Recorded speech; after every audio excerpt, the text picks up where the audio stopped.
Ma mère disait toujours que j'étais la bête noire de la famille, et elle semblait bien décidée à ce que ça ne change jamais. Dès notre naissance, elle avait attribué à chacun de ses enfants un rôle auquel il était impossible d'échapper. Nathalie, c'était l'intello, Eden, la jolie, Miles, le costaud, et moi, la bête. Mais elle ne se contentait pas de nous coller des étiquettes. Elle nous punissait dès qu'on osait sortir du cadre. Elle appelait ça « préserver l'écosystème familial ». Les rôles, elle les avait distribués en fonction de ses premières impressions dans les toutes premières minutes après notre venue au monde. Nathalie est née calme, observatrice, alors pour maman, elle était forcément destinée à être l'intelligente. Eden avait déjà un visage délicat de bébé, elle est devenue la jolie. Miles était un gros bébé qui pleurait à plein poumon, donc ce serait le costaud. Moi, je suis arrivée la dernière, minuscule, j'avais du mal à respirer. Maman en a conclu que j'étais la stupide. Elle aurait presque inscrit nos rôles sur nos actes de naissance, comme s'il s'agissait de diagnostics médicaux. Papa est parti le jour où il a compris qu'elle prenait tout ça très au sérieux. Il ne supportait plus de voir ce qu'elle nous infligeait. Pour elle, son départ n'a fait que confirmer que son système marchait mieux sans lui. Si Nathalie butait sur un exercice de maths,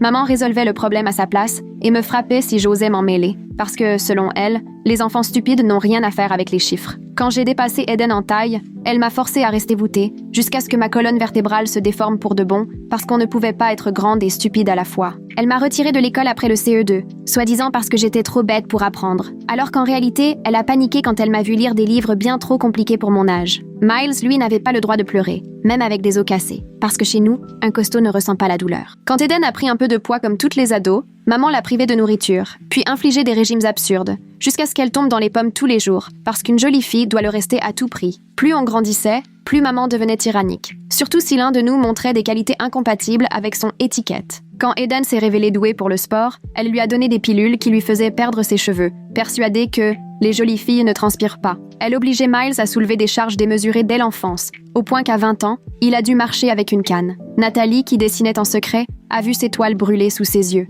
Mais moi, j'ai eu le pire, parce que l'intelligence est plus difficile à briser que la beauté ou la force. Maman me faisait avaler des médicaments qui me laissaient dans le brouillard, jurant à tout le monde qu'ils étaient indispensables à mon soi-disant handicap, qui n'existait même pas. Malgré tout, avec mes frères et sœurs, on s'est serré les coudes, chacun cherchant à protéger les autres dans ce cauchemar. Nathalie me donnait des cours en cachette la nuit, au risque de se faire prendre. Eden profitait de la moindre occasion pour échanger mes pilules contre des vitamines. Miles prétendait me chasser de ses haltères alors qu'en réalité, il m'aidait à faire du sport. On avait même inventé tout un langage secret pour passer sous le radar de maman. Prisonniers tous ensemble, chacun avec sa propre malédiction, on essayait de rendre la nôtre un peu moins lourde. On a tenté de s'enfuir pour la première fois quand j'avais 15 ans. Miles avait mis de côté un peu d'argent et on avait tout préparé pour se sauver ensemble. Mais maman avait truffé nos téléphones de balises GPS et elle nous est tombée dessus à la gare. Sa vengeance a été terrible. Miles a dû trimballer des sacs de 50 kilos jusqu'à ce que son dos cède. Nathalie a dû enchaîner les équations 16 heures d'affilée. Eden est resté devant un miroir à réciter ses défauts des journées entières. Quant à moi, j'ai copié 10 000 fois.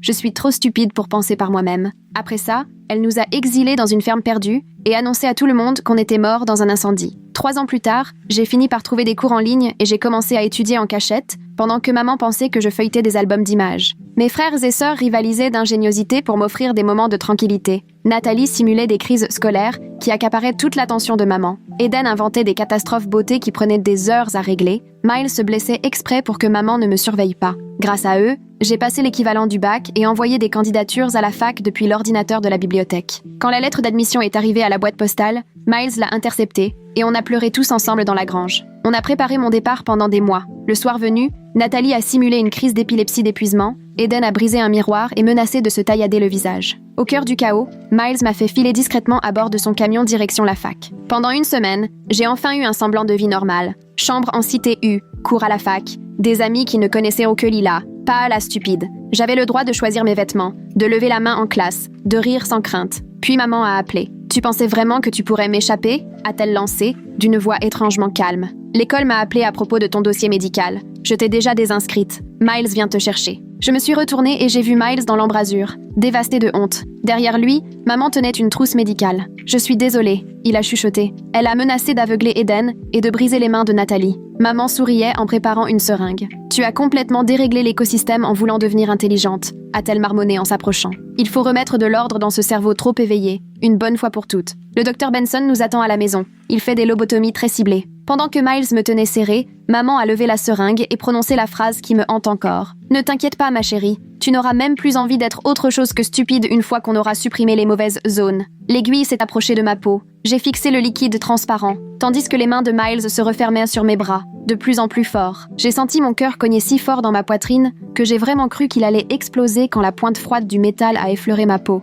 C'est pile à cet instant qu'on a frappé à la porte de ma chambre. Des coups si violents que tout le chambranle en tremblait. Maman a immédiatement retiré la seringue et l'a planquée dans sa trousse, juste au moment où la porte s'est ouverte en grand. L'agent de sécurité du campus, Calliope Nash, a déboulé, la main sur sa radio, et s'est figé en nous voyant tous les trois dans des positions plus que suspectes. Miles me tenait encore les bras derrière le dos pendant que maman essayait de refermer sa trousse en affichant un air innocent. Nash s'est interposé, a dégagé les mains de Miles de mes bras, puis m'a protégée en me plaçant derrière elle, près de la sortie. J'étais tellement secouée que j'avais du mal à rester debout. Mes jambes tremblaient et mes dents claquaient comme si je grelottais de froid. Maman s'est mise à parler d'une voix posée, celle qu'elle prend quand elle joue son rôle de médecin, expliquant calmement à quel point elle était préoccupée par ma santé mentale et que j'avais absolument besoin d'aide. Elle prétendait que je faisais des crises et que j'inventais des histoires délirantes sur la famille. Nash a jeté un œil aux marques rouges sur mes bras, là où Miles m'avait serré trop fort, puis s'est attardé sur la trousse médicale posée sur le bureau. J'ai essayé de parler, mais ma voix était à peine audible, cassée par l'émotion. Nash m'a demandé ce qu'il y avait dans la trousse et j'ai réussi à balbutier le mot « seringue » entre deux claquements de dents.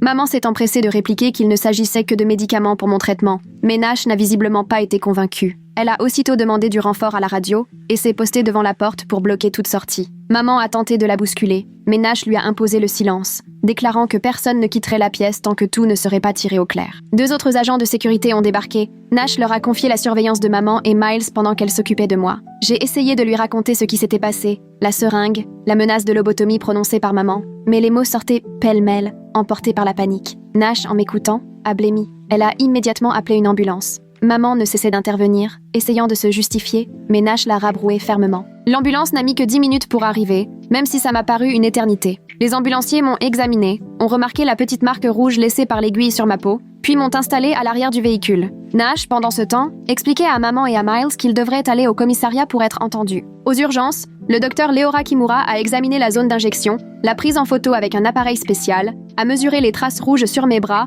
et tout consigné dans son dossier. Elle a aussitôt prescrit une batterie d'analyse de sang pour vérifier si des substances m'avaient été injectées. L'infirmière a prélevé ce qui m'a semblé des quantités impressionnantes de sang, pendant que le docteur Kimura me questionnait sur tout ce qui venait de se passer. Je lui ai raconté les comprimés que maman me faisait avaler depuis des années, ceux qui me laissaient dans un état de confusion totale. Au fil de mon récit sur le faux diagnostic de troubles de l'apprentissage, j'ai vu son visage se fermer. Elle a ordonné des examens supplémentaires, dont des prélèvements de cheveux pour rechercher la trace de médicaments remontant à plusieurs mois. L'infirmière a coupé de petites mèches à différents endroits, les a mises dans des sachets scellés pour les analyses. On m'a aussi demandé un échantillon d'urine et on a effectué des prélèvements à l'intérieur de ma joue. Le docteur Kimura m'a assuré qu'il ferait tout pour savoir précisément ce que maman m'avait administré. J'ai passé la nuit entière à l'hôpital, enchaînant tests et examens, et même un scanner cérébral pour vérifier si je n'avais pas subi de lésions à cause de la prise prolongée de médicaments. Le lendemain matin, une femme nommée Leandra McGuire, venue de l'université, est venue se présenter à moi comme responsable de dossier, un gros classeur sous le bras. Elle m'a expliqué que l'administration avait retrouvé les papiers utilisés par maman pour me désinscrire, des documents qui prétendaient que je souffrais d'un grave trouble cognitif et que je n'étais pas capable de suivre des études supérieures. Leandra m'a rapidement précisé que ces documents étaient de toute évidence des faux, puisqu'on m'avait vu en cours toute la semaine, sans le moindre souci. Elle m'a aidé à remplir une demande de blocage FERPA pour que maman n'ait plus accès à mes informations scolaires. On a passé près d'1 heure à remplir toutes sortes de formulaires pour renforcer ma sécurité sur le campus. Leandra a aussi enclenché la procédure pour une injonction d'éloignement, histoire d'interdire à maman l'accès à l'université. Elle a précisé que la démarche prendrait quelques jours, mais que la sécurité avait déjà une photo de maman à disposition. J'ai profité d'un moment de calme pour envoyer à mes frères et sœurs notre ancien mot de passe secret, celui qui voulait dire « Tout va bien ?» Eden m'a aussitôt répondu que maman était rentrée furieuse, hurlant que j'avais tout gâché et qu'elle était déjà en ligne avec des avocats pour tenter d'obtenir la tutelle sur moi. Maman soutenait que j'étais incapable mentalement et qu'il fallait quelqu'un pour gérer mes affaires. Eden m'a aussi prévenu que maman avait déjà contacté 3 médecins différents pour essayer de leur faire signer des certificats sur mon soi-disant handicap. Il y a quelque chose de profondément inquiétant dans la façon méthodique dont cette mère exerce son emprise, distribuant des rôles à ses enfants dès la naissance sur de simples intuitions. Je me demande bien d'où vient son obsession pour ces catégories rigides, au point de droguer et blesser ses propres enfants. Leandra a pris contact avec une assistance juridique, et moins d'1 heure plus tard, une avocate du nom de Linnea Phelps est arrivée. Jeune mais visiblement très compétente, elle a pris soigneusement note de tout ce que je lui ai raconté, Elle m'a conseillé de tout documenter dans les moindres détails afin de contester la demande de tutelle. Elle m'a demandé de rassembler mes souvenirs sur les comprimés et les mauvais traitements. Puis nous avons dressé la liste de toutes les fois où maman nous avait punis parce que nous excellions dans un domaine qui ne lui plaisait pas. Linnea m'a assuré que mon admission à l'université et mes résultats scolaires pourraient en servir de preuves solides pour démontrer que je n'étais pas déficiente mentale. Dans l'après-midi, l'inspectrice Lucinda Bridges est venue recueillir officiellement ma version des faits sur ce qui s'était passé à la résidence universitaire. Elle m'a demandé de tout lui raconter, étape par étape, pendant qu'elle enregistrait mon témoignage sur un petit appareil. Elle m'a interrogée sur le schéma d'abus qui s'était installé au fil des années, et je lui ai expliqué les rôles que maman nous avait imposés. Elle voulait savoir si j'avais des preuves concrètes de ce que nous avions subi. Je me suis alors rappelé que Miles avait mentionné un jour nos certificats de naissance, sur lesquels maman avait inscrit nos fonctions. L'inspectrice Bridges a tout noté et m'a assuré qu'elle essaierait d'en obtenir des copies auprès de l'état civil du comté. Les 2 jours suivants, je me suis attelée à rassembler tout ce que j'avais sous la main. J'ai récupéré mon certificat GED caché dans la grange, imprimé ma lettre d'admission à la fac à la bibliothèque et pris des captures d'écran de tous les messages de mes frères et sœurs qui, au fil du temps, racontaient ce que maman nous faisait endurer. Linnea m'a aidé à tout trier à la cafétéria de l'hôpital, à faire des photocopies et à ranger les documents dans des dossiers séparés qu'on avait intitulés « Scolarité »,« Schéma d'abus » et « Preuves médicales ». Elle n'arrêtait pas de secouer la tête en lisant certains messages, notamment ceux où Eden racontait qu'on la forçait à se faire vomir après un repas normal, ou ceux où Nathalie expliquait qu'elle devait feindre de ne pas comprendre les choses les plus simples devant maman. Pendant qu'on organisait tout ça, le bureau des bourses m'a appelé. La femme au téléphone semblait complètement perdue en m'expliquant que mon financement était suspendu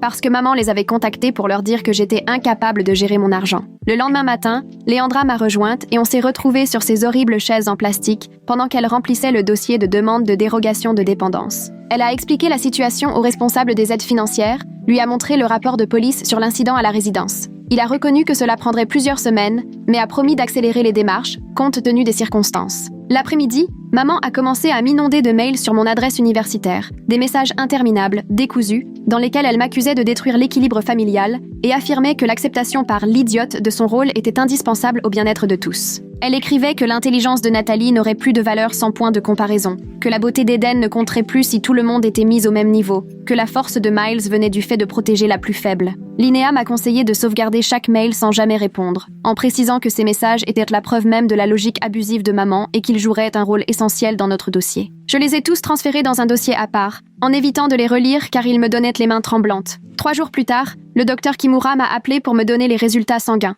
Sa voix trahissait une certaine prudence lorsqu'elle m'a expliqué qu'on avait retrouvé des traces de sédatifs dans mon organisme, compatibles avec une exposition prolongée. Il s'agissait d'une molécule souvent utilisée dans les cas graves d'anxiété, mais qui provoque confusion et troubles cognitifs chez quelqu'un qui n'en a pas besoin. Elle avait aussi demandé des analyses des cheveux pour remonter plus loin, sur plusieurs mois voire années, et m'a assuré que tout cela pourrait s'avérer capital pour d'éventuelles poursuites pénales contre maman pour empoisonnement ou agression. Ce soir-là, Miles m'a appelé, en pleurs, au point que j'avais du mal à comprendre ce qu'il disait au début. Il répétait qu'il était désolé, puis a fini par m'avouer que maman le forçait à choisir entre l'aider à me ramener à la maison ou la laisser continuer à faire encore plus de mal à Eden et Nathalie. Il a eu la voix brisée en me confiant qu'elle avait engagé un type spécialisé pour retrouver les gens qui veulent disparaître et que ce type était déjà en train de me traquer via mon téléphone ou mon ordinateur, ou quelque chose de ce genre. J'entendais maman en bruit de fond qui lui disait d'arrêter de jouer les faibles, que les forts ne pleuraient pas pour de la discipline. L'inspectrice Bridges a fixé un rendez-vous pour le lendemain afin d'évoquer la possibilité d'une ordonnance d'éloignement contre maman.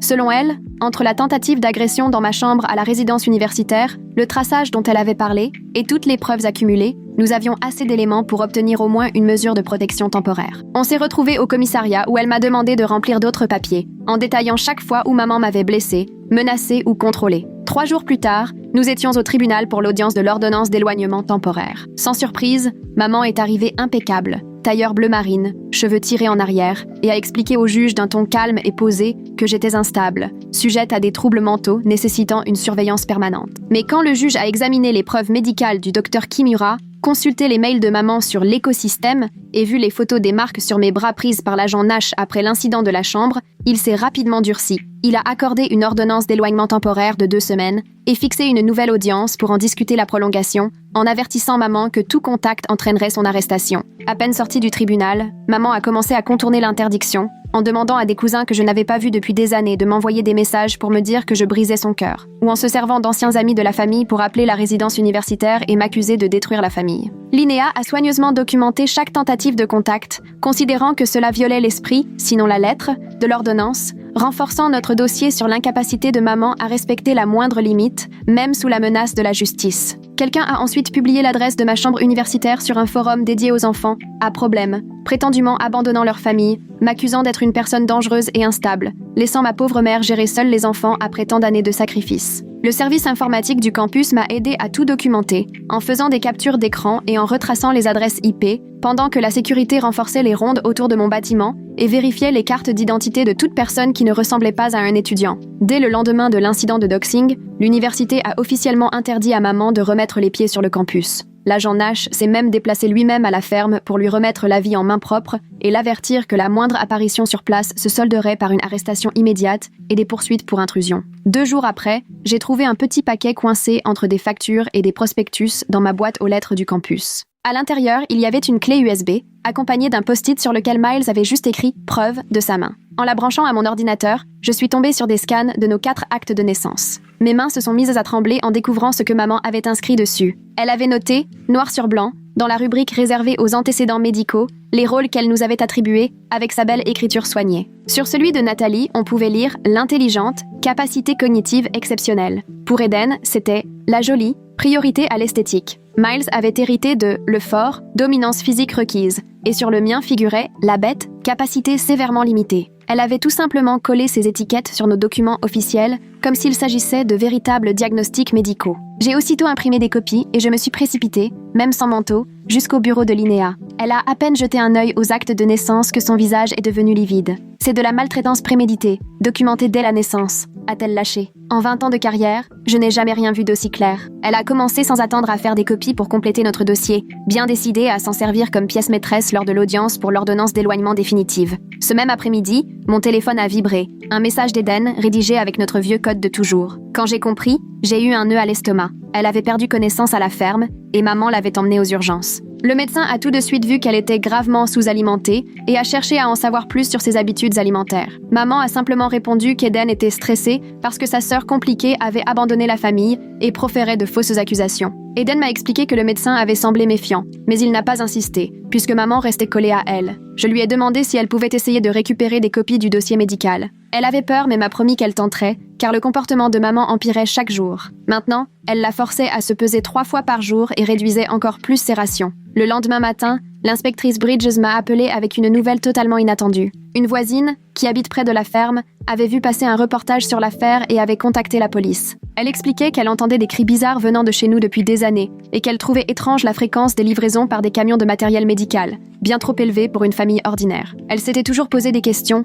mais maman avait raconté à tout le monde que nous étions des enfants instruits à la maison, avec des besoins spécifiques qui nécessitaient des soins médicaux constants. Bridges ajoutait sa déclaration au dossier déjà bien fourni contre maman. Linnea, de son côté, a décidé qu'il était temps de s'attaquer aussi au Dr Benson. Elle a déposé une plainte officielle auprès du Conseil de l'Ordre des médecins de l'État pour sa complicité dans les menaces de lobotomie de la part de maman. Même s'il n'était encore passé à l'acte, le simple fait de prévoir une telle intervention sur une personne en bonne santé était déjà contraire à toutes les règles d'éthique médicale. Le Conseil de l'Ordre a confirmé l'ouverture d'une enquête et la saisie des dossiers patients du médecin. 3 jours plus tard, Linnea m'a appelé, l'air grave. Maman venait de déposer une demande de tutelle d'urgence contre moi, prétendant que j'étais gravement déficiente et en danger sans surveillance constante. Le tribunal a fixé une évaluation pour la semaine suivante. Linnea s'est battue pour que l'expertise soit menée par un médecin indépendant et non par celui que maman voulait imposer. Le fait que Miles ait laissé cette clé USB revient à tomber sur le journal intime d'un méchant, avec plan diabolique écrit en gros sur la couverture. Maman nous avait littéralement étiquetés sur nos actes de naissance comme des fruits au supermarché. Linnea m'a expliqué comment allait se passer l'évaluation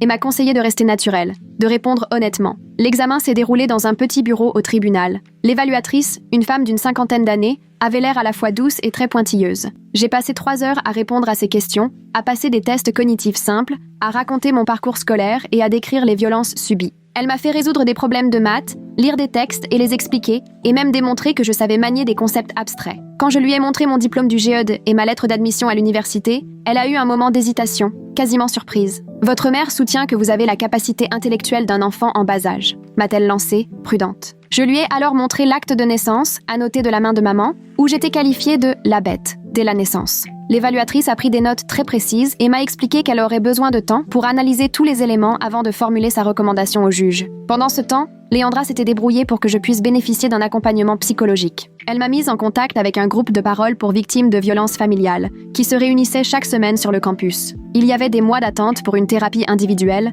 mais au moins, ce groupe me permettait de parler à des gens qui comprenaient ce que je traversais. La première séance a été éprouvante, mais entendre d'autres personnes raconter des histoires similaires m'a vraiment soulagée. Je me sentais moins seule, moins folle. Une femme avait même fui une situation où sa famille l'avait désignée comme l'échec du clan. Ce soir-là, Miles m'a envoyé un message qui m'a fait pleurer. Il était allé passer des radios dans une clinique et les images montraient des dégâts importants aux articulations, conséquence de toutes ces années à soulever des charges trop lourdes depuis l'âge de 6 ans. Ses genoux, ses épaules, sa colonne vertébrale portaient les traces de blessures répétées qui finiraient sûrement par nécessiter une opération. Il m'a dit que voir son état noir sur blanc lui avait enfin permis de remettre en question tout le conditionnement maternel. Il commençait à éprouver de la colère pour tout ce que maman lui avait fait subir, sous prétexte de le rendre fort. Il pensait à aller témoigner à la police, mais il avait toujours cette peur au ventre pour Nathalie, de ce qui pourrait lui arriver s'il s'opposait franchement à maman. 2 jours plus tard, l'inspectrice Bridges m'a appelé à propos d'un éventuel mandat de perquisition pour le cabinet du Dr Benson. Elle m'a expliqué que la procédure traînait parce que, sur le plan légal,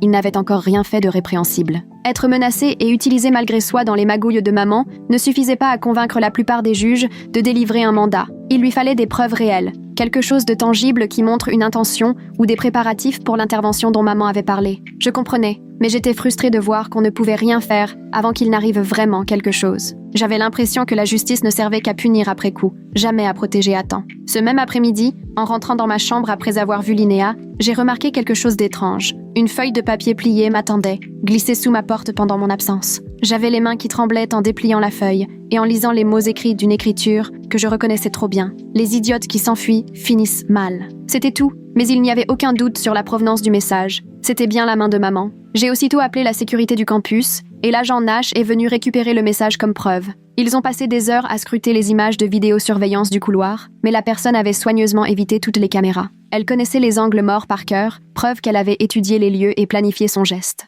Nash a renforcé les rondes autour de mon bâtiment et m'a conseillé de modifier régulièrement mon trajet pour aller en cours. Le lendemain matin, en prenant mon sac à dos, je l'ai trouvé inhabituellement lourd sans savoir pourquoi, puisque je n'avais rien de plus que d'habitude. J'ai tout vidé sur mon lit, vérifié chaque poche, chaque recoin, et c'est là que je l'ai déniché. Un petit traceur GPS, soigneusement dissimulé, cousu dans la doublure du fond. Quelqu'un avait ouvert la couture, glissé l'appareil, puis refermé proprement, au point que cela passait presque inaperçu, mais je sentais bien la coque en plastique sous mes doigts. L'inspectrice Bridges est venue le récupérer et m'a expliqué qu'il serait analysé pour tenter d'identifier des empreintes. Elle a ajouté le harcèlement à la liste des accusations qui s'accumulaient déjà contre maman. Le traceur semblait onéreux et avait sûrement permis de me localiser pendant plusieurs jours. Plus tard dans la semaine, j'ai enfin eu une nouvelle positive du service des inscriptions. L'université acceptait de me réinscrire provisoirement à 2 cours, le temps que ma situation juridique s'éclaircisse. Ce n'était pas la reprise complète que j'espérais, mais retrouver une part de routine m'aidait à garder la tête hors de l'eau. Suivre Introduction à la psychologie et Rédaction en anglais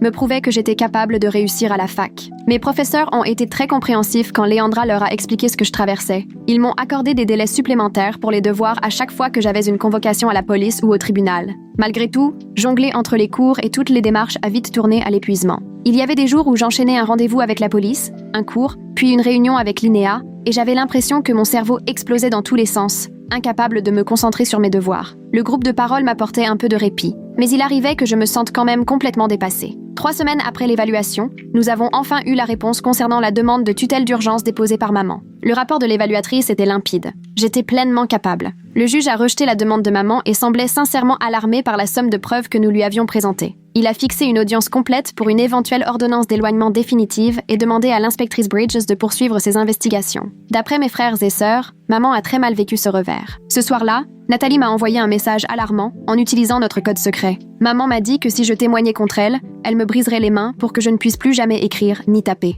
Nathalie envisageait de fuir, mais elle ne savait pas où aller, ni comment s'en sortir seule. On ne lui avait jamais permis de travailler, ni même d'apprendre à se débrouiller au quotidien. J'ai immédiatement transmis la menace à Linnea et à l'inspectrice Bridge, qui nous ont mises en contact avec Justina Wilkerson, une assistante sociale spécialisée dans l'accompagnement des victimes de violences familiales pour organiser des départs sécurisés. Justina a commencé à travailler avec mes frères et sœurs pour préparer leur fuite le jour où ils seraient prêts, leur envoyant des infos sur les foyers d'accueil et les moyens de transport, toujours sous forme de messages codés. Le plus dur, c'était de dépasser toutes ces années de manipulation psychologique qui les avaient convaincus qu'ils ne survivraient jamais sans maman, alors même qu'elle les détruisait. 2 jours plus tard, j'ai reçu un appel qui m'a fait fondre en larmes, à la fois de soulagement et d'angoisse. Eden avait enfin réussi à rejoindre un foyer pour femmes, après que maman avait découvert qu'elle me contactait en secret. En trouvant le téléphone caché d'Eden, maman s'était mise à hurler, l'accusant de trahison et de détruire l'équilibre familial. Eden a attrapé un sac de vêtements et s'est enfuie pendant que maman fracassait le téléphone. Elle m'a appelée du foyer,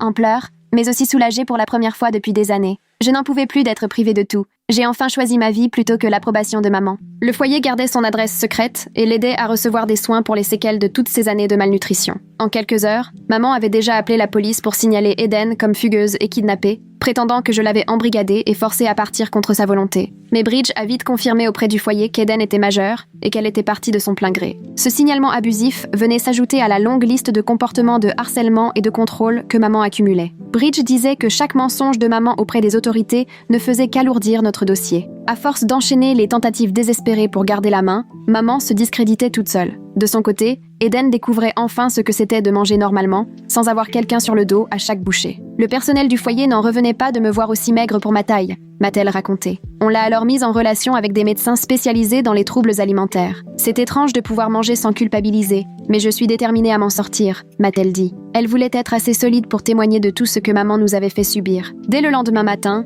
Linnea s'est attelée à monter une plainte pour harcèlement civil, rassemblant toutes les preuves des agissements de maman sur Internet. Elle sortait des captures d'écran de ses messages, où elle me décrivait comme dangereuse et mentalement instable, documentait chaque faux compte créé pour répandre des mensonges à mon sujet et avait même remis la main sur la toute première publication qui avait révélé l'adresse de ma résidence universitaire. Sur son bureau s'accumulaient tous les documents attestant que maman avait publié sur des forums de parents en prétendant que j'étais une fugueuse souffrant de graves séquelles cérébrales qu'il fallait absolument rapatrier pour être soignée, qu'elle avait fabriqué de fausses affiches de disparition avec ma photo en assurant que j'avais l'âge mental d'une fillette de 5 ans et même créé un site baptisé « Aider Lila à rentrer », truffé d'histoires inventées sur mes soi-disant handicaps. Linnea m'a expliqué qu'engager à la fois une procédure pénale et une action civile permettait de multiplier les leviers pour stopper maman, puisque différents tribunaux pouvaient délivrer des décisions complémentaires, avec des sanctions variées. Pendant qu'elle s'occupait de tout cela, le docteur Kimura m'a appelé avec les résultats de l'analyse de mes cheveux, et j'ai tout de suite entendu l'incrédulité dans sa voix quand elle m'a expliqué que les tests révélaient une exposition continue à des sédatifs depuis au moins 4 ans,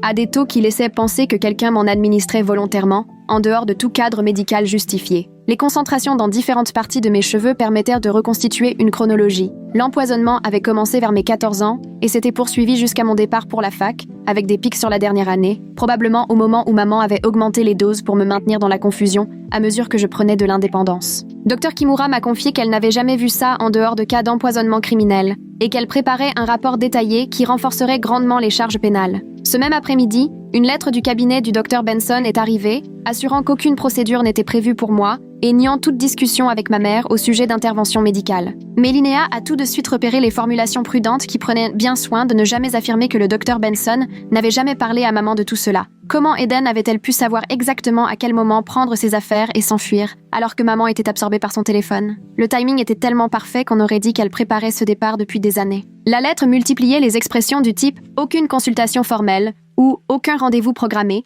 qui ressemblèrent davantage à des précautions juridiques qu'à de réels démentis, et rappelaient à 3 reprises l'engagement du cabinet envers l'éthique médicale, ce que Linnea interprétait comme un aveu à demi-mot de culpabilité. L'inspectrice Bridges a alors proposé de recueillir davantage de preuves et m'a demandé d'appeler le cabinet du Dr Benson pendant qu'elle enregistrait l'appel, en me conseillant de poser des questions assez générales sur d'éventuelles visites à domicile ou des interventions privées. Le Dr Benson lui-même a décroché, et même s'il n'a rien admis de précis me concernant, il a laissé entendre que son cabinet gérait parfois des situations délicates, requérant discrétion et intervention particulière pour des familles en difficulté, ce qui suffisait, selon Bridges, à justifier une enquête sur sa licence médicale et la saisie de ses dossiers. 2 jours plus tard, Miles m'a appelé en larmes. Il s'était déchiré quelque chose au genou lors d'une des séances d'entraînement imposées par maman, où elle l'avait obligé à porter 90 kilos en montant et descendant les escaliers pendant près de 3 heures. Aux urgences, le médecin lui a dit qu'il aurait besoin d'une opération et de béquilles pendant au moins 2 mois. Impossible donc de continuer les exercices absurdes exigés par maman. En fait, cette blessure, c'est presque un soulagement, m'a-t-il avoué. Ça me donne une excuse pour arrêter d'être le bras droit de maman. Pendant qu'il cherchait la meilleure façon de partir, j'entendais dans sa voix à la fois la douleur physique et le poids de toutes ces années de souffrance. Justina l'aidait à organiser son départ vers un foyer pour hommes dès qu'il serait prêt, préparant un vrai plan d'évasion avec un bénévole qui viendrait le récupérer à l'un de ses rendez-vous de rééducation, de sorte que maman ne s'en aperçoive qu'au bout de plusieurs heures. Mais Miles hésitait encore, terrifié à l'idée de ce que maman pourrait faire à Nathalie si lui et Eden partaient en même temps. Il disait qu'il ne pouvait pas laisser notre sœur seule face à la colère de maman, même si rester était en train de lui ruiner la santé. Il avait tant endossé le rôle d'exécutant de maman que la culpabilité de laisser Nathalie sans protection le minait, et Justina devait sans cesse lui rappeler qu'il ne servirait à rien si maman finissait par le briser complètement. Une semaine plus tard, alors que j'allais en cours, j'ai remarqué sur le campus une silhouette emmitouflée dans un manteau épais et des lunettes noires. Malgré la perruque et les vêtements inhabituels, j'ai tout de suite reconnu la démarche de maman, à force d'avoir appris à anticiper chacun de ses accès de colère. J'ai envoyé un texto à l'agent Nash sur le champ et j'ai continué à marcher vers le poste de sécurité du campus, maman se rapprochant, cherchant quelque chose dans son sac. Nash l'a intercepté juste devant la bibliothèque, et quand maman a tenté de faire passer sa présence pour celle d'une mère inquiète venue prendre des nouvelles de sa fille, Nash lui a rappelé l'interdiction de venir sur le campus et a appelé du renfort. Voir Nash lui passer les menottes pendant qu'elle hurlait ses droits parentaux, c'était surréaliste après toutes ces années où elle contrôlait le moindre aspect de notre vie. Elle a été inculpée pour intrusion et violation de l'ordonnance d'éloignement, et le procureur a assuré que cette nouvelle arrestation renforçait nettement notre dossier, preuve que maman n'était prête à respecter aucune limite. 3 semaines plus tard, à l'audience pour l'ordonnance d'éloignement définitive, la voisine de la ferme a pris la parole pour raconter qu'elle entendait des cris à toute heure et voyait régulièrement des camions livrer du matériel médical en quantité anormale pour une famille comme la nôtre. Elle a évoqué le jour où, à 15 ans, elle m'avait retrouvé titubant et complètement perdu dans son jardin à cause des médicaments que maman m'avait fait avaler, au point que je ne savais même plus où j'étais, et comment maman était venue me récupérer de force en prétextant que j'étais gravement handicapée et sujette à l'errance. Avec toutes nos autres preuves, dont les actes de naissance détaillant nos rôles assignés, les éléments montrant l'administration forcée de médicaments et les multiples infractions de maman, le juge semblait de plus en plus secoué au fil des débats. Au final, il a prononcé une ordonnance d'éloignement de 3 ans, assortie de conditions draconiennes. Maman n'avait plus le droit de nous approcher à moins de 150 mètres, ni de nous contacter directement ou par quiconque, et il lui était interdit de publier quoi que ce soit à notre sujet sur Internet. Son avocat a bien tenté de plaider l'excès, prétendant qu'une mère voulait seulement aider ses enfants, mais le juge l'a coupé. Le schéma d'abus et les violations récentes prouvent qu'il existe un danger réel et persistant. La protection doit être maximale. Quelques jours plus tard, maman a déposé plainte pour diffamation, prétendant que je mentais sur toute la ligne et que je détruisais sa réputation avec de fausses accusations de maltraitance, réclamant des dommages et intérêts pour préjudice moral et m'ordonnant de retirer publiquement mes délires concernant la prise forcée de médicaments et son contrôle sur moi. Quand Linnea a découvert cette plainte, elle a éclaté de rire et s'est aussitôt mise à préparer une requête anti-poursuite bâillon pour la faire rejeter, m'expliquant que ce genre de riposte était classique chez les abuseurs qui cherchent à faire taire leurs victimes par intimidation judiciaire. 2 semaines plus tard, la salle d'audience était pleine à craquer lorsque le juge a rendu sa décision sur la requête de Linnea, et j'ai vu le visage de maman virer écarlate lorsqu'il a déclaré que sa plainte visait manifestement à m'empêcher de m'exprimer sur les abus que j'avais subis. Il lui a ordonné de me rembourser tous mes frais d'avocat dans les 30 jours et l'a averti que toute nouvelle plainte du même genre serait considérée comme du harcèlement, alors que son avocat tentait encore de plaider la défense du simple souci d'une mère pour sa réputation, mais le juge n'a rien voulu entendre. L'après-midi même, l'inspectrice Bridges m'a appelé pour m'annoncer qu'elle avait enfin obtenu le mandat de perquisition, grâce à toutes les pièces qu'on lui avait apportées, aux témoignages de la voisine et à de nouveaux renseignements transmis par d'autres familles ayant eu affaire au Dr Benson. Elle m'a demandé s'il y avait des choses précises à viser pendant la fouille prévue le lendemain matin, à la recherche de matériel médical, de médicaments non prescrits et de tout document lié au système de maman. Je lui ai parlé du classeur dans la chambre de maman, où elle conservait tous nos tableaux de suivi pour vérifier notre conformité à nos rôles, et de la boîte cadenassée sous son lit, là où elle cachait les pilules qu'elle me forçait à avaler. L'équipe a mis la main sur bien plus que ce que j'avais imaginé. Des carnets méticuleux retraçant jour après jour nos vies depuis la naissance, des flacons de sédatifs sans nom de patient, et 17 balises GPS qu'elle prévoyait d'utiliser sur nous. Ils ont aussi découvert des échanges de mails imprimés entre maman et le Dr Benson, détaillant des procédures de réajustement cognitif pour enfants à problème, ainsi que des factures d'équipements médicaux sans aucune utilité dans un foyer normal. Lorsque l'inspectrice Bridges m'a montré plus tard les photos de la salle d'épreuve, j'en ai eu la nausée. Tout était soigneusement disposé sur des tables, étiqueté, et rien que de voir les seringues et fioles que maman gardait en réserve pour ses prochains projets m'a glacé le sang. Quelques heures après la perquisition, maman a été arrêtée à son motel pour agression, harcèlement et mise en danger d'enfant, sur la base des éléments découverts. Et l'inspectrice Bridges m'a confirmé que le docteur Benson faisait désormais aussi l'objet d'une enquête, car il était soupçonné d'avoir réalisé ces procédures spéciales sur d'autres familles. Sur sa photo d'arrestation, maman tentait encore de sauver les apparences, mais il suffisait de croiser son regard pour y lire toute la rage d'avoir vu son système parfait enfin mis à jour. Le lendemain, Miles a été convoqué pour s'expliquer sur son rôle lors de mon retour du campus, et j'étais morte d'angoisse à l'idée qu'il puisse avoir des ennuis pour avoir simplement obéi à maman. Mais le policier qui l'a interrogé m'a rappelé ensuite. Aucune charge ne serait retenue contre lui. C'était évident qu'il était, lui aussi, une victime sous emprise et menacée, ce qui lui a permis de commencer à réaliser que ce que maman nous avait fait subir était bel et bien de la maltraitance. Cette semaine-là, Eden est allée au commissariat déposer sous serment au sujet des pilules amaigrissantes et de la privation alimentaire imposée, apportant des photos d'elle à son poids le plus bas, ainsi que des dossiers médicaux sur ses évanouissements répétés, tous ignorés par maman. Nathalie, de son côté, a envoyé une déclaration écrite avec des photos de ses tableaux brûlés, de longs récits de punitions infligées dès qu'elle montrait un don artistique, et des témoignages de 2 anciens voisins qui avaient vu la fumée lorsque maman brûlait ses œuvres. Leur courage a considérablement renforcé le dossier, et le procureur lui-même a reconnu qu'avec les 4 enfants décrivant le même schéma d'abus, il devenait impossible à maman de prétendre qu'il ne s'agissait que des élucubrations d'une adolescente perturbée. 3 jours après avoir payé sa caution, maman a recommencé à venir rôder autour du tribunal lors de mes audiences d'appel pour l'ordonnance d'éloignement, se postant précisément à 151 mètres, juste au-delà de la limite, dans une tentative évidente de m'intimider. À chaque fois, les agents de sécurité du campus ou les huissiers prenaient des photos et vérifiant la distance, accumulant ainsi la preuve de l'incapacité de maman à respecter les règles, même sous le coup d'accusations aussi graves. Quand le danger immédiat s'est éloigné, la réalité du traumatisme m'a brutalement rattrapée. Je sursautais au moindre pas derrière moi, je ne parvenais plus à dormir, et chaque bruit me faisait craindre que maman trouve un moyen de contourner la décision du juge. Je me réveillais régulièrement vers 3 heures du matin, le cœur battant, persuadée d'avoir entendu sa voix ou senti l'odeur de ces médicaments qu'elle m'obligeait à prendre, même si, au fond de moi, je savais bien qu'elle ne pouvait plus m'approcher. C'est Léandra qui m'a aidé à m'inscrire sur la liste d'attente pour entamer une thérapie au centre de conseil de la fac, mais vu le nombre d'étudiants qui en avaient besoin, on m'a prévenu qu'il faudrait patienter plusieurs semaines. Elle m'a aussi mise en relation avec un groupe de soutien en ligne pour victimes de violences familiales, et rien que de savoir que d'autres comprenaient ce que c'est que de craindre sa propre mère, ça m'a vraiment soulagée. Le procureur, Laurel Atkins, a réuni Linnea et moi pour discuter d'un accord de plaidé coupable qu'il comptait proposer à maman. Elle admettrait les faits d'agression et de harcèlement, et en échange, les chefs d'accusation les plus graves seraient abandonnés. Il nous a expliqué qu'un procès serait particulièrement douloureux pour nous, qu'il faudrait tout raconter dans le détail et raviver les souvenirs, alors que cette solution garantissait une mise à l'épreuve assortie d'un suivi psychiatrique obligatoire et surtout, une interdiction formelle de nous approcher pendant des années. Voir des camions de matériel médical livrer sans arrêt ce qui passait pour une maison ordinaire me faisait me demander combien de gens avaient bien dû se douter qu'il se tramait quelque chose d'anormal chez nous, sans jamais oser poser la moindre question. Les conditions prévoyaient 3 ans de probation, une incarcération immédiate en cas d'écart, 2 séances de thérapie hebdomadaires à ses frais, et surtout, une interdiction de nous approcher tous les 4 pendant 10 ans, sans aucune exception,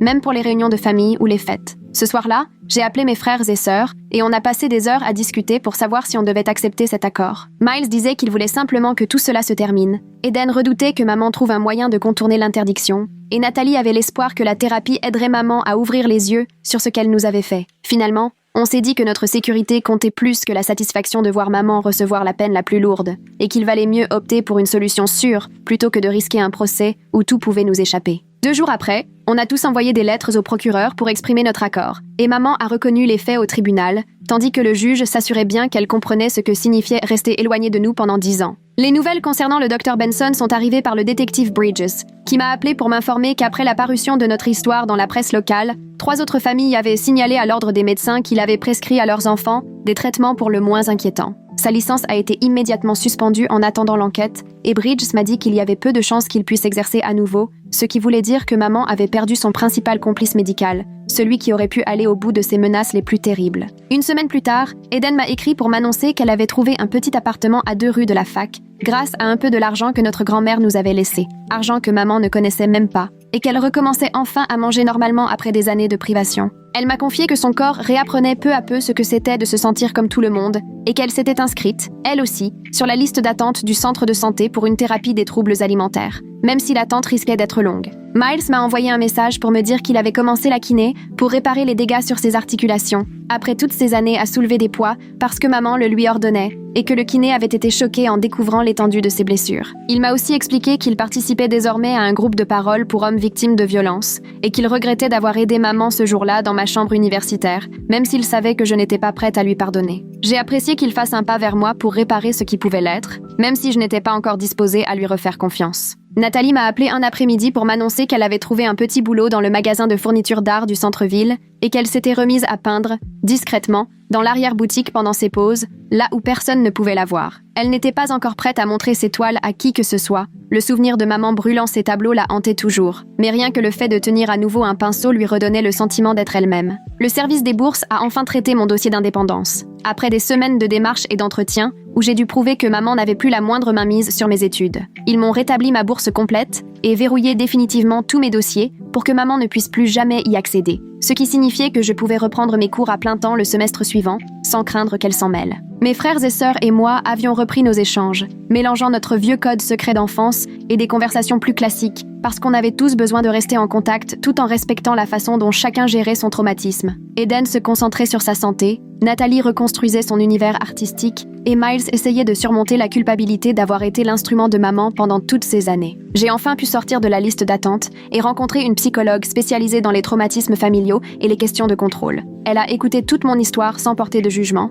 et m'a dit que ce que maman avait fait s'apparentait à de la maltraitance grave, tant physique que psychologique, rien à voir avec l'éducation stricte dont elle se vantait. Ce soir-là, après la séance, j'ai enfin dormi d'une traite, pour la première fois depuis ma fuite. Pas de cauchemar où maman me retrouvait, pas de réveil affolé en croyant entendre sa voix. Le procureur m'a appelé pour m'apprendre qu'au premier contrôle de probation de maman, l'agent avait dû la recadrer parce qu'elle avait essayé de passer par une cousine pour joindre Eden et réclamer des explications sur notre soi-disant cruauté envers elle. L'agent a noté l'infraction et a prévenu maman qu'une récidive conduirait directement à la prison, ce qui, pour une fois, m'a vraiment donné la sensation que le système jouait en notre faveur. Avec Eden et Nathalie, on s'est retrouvés dans un petit café près de la fac. C'était la toute première fois qu'on pouvait être ensemble sans que maman surveille nos moindres faits et gestes. On était toutes un peu cabossées à notre façon. Eden avait encore l'air trop maigre. Les mains de Nathalie tremblaient discrètement, et moi, je continuais à jeter des coups d'œil derrière moi, mais peu à peu, on apprenait à simplement être là, pour nous-mêmes. Eden a commandé un vrai plat, sans compter les calories. Nathalie griffonnait sur des serviettes,